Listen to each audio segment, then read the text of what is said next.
of water, or 3 levels of water, because we have 3 scoops. This just created a lot of air, so you want to check.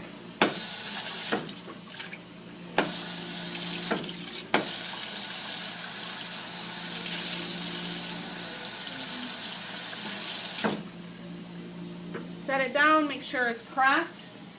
If you want to do it like the video showed you, that's fine. It's not going to make that much of a difference. You slowly incorporate. How much time do you have to mix, you guys? 30 seconds. Good. So as soon as I get it in there, then you start rubbing it and rotating it, and this will smooth everything out. So your mixture should not look clumpy like this does right now. It should be smooth. Then I should put it in my tray, 1 large scoop. This is pretty cold, so it's going all over.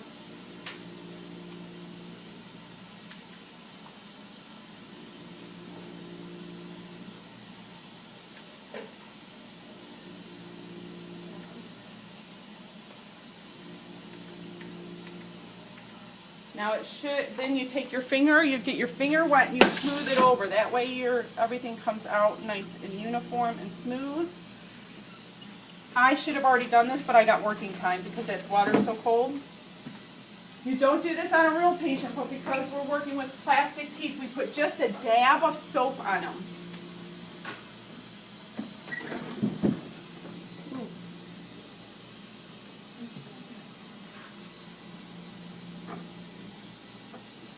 So if I look, I bet you I still have work. I do. I still have working time. What does it tell you? To set the posterior or the anterior first on your lab sheet?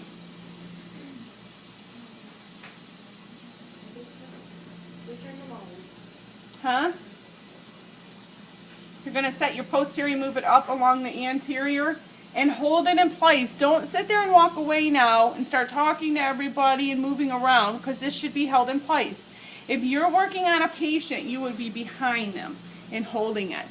You are going to make sure their lip is not in the way. He doesn't have a lip, or this doesn't have a lip, so you're going to pull the lip out, because the lip could be pushing on this and distorting it, and then it'll be also in your impression. So your lip could be pushing it down.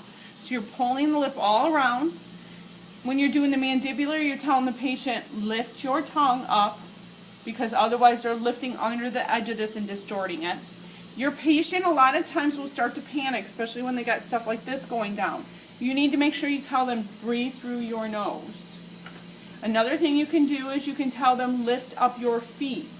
When they're lifting their feet, they're concentrating on their feet and not concentrating on this, because you will have people who will start to panic. Sometimes you can't get the tray out. This is a plastic tray. In my office, we never use plastic. These are more for like hard body, light body impression material. So we use a metal one. So those are autoclavable. These, so going back to it getting stuck, it has a suction.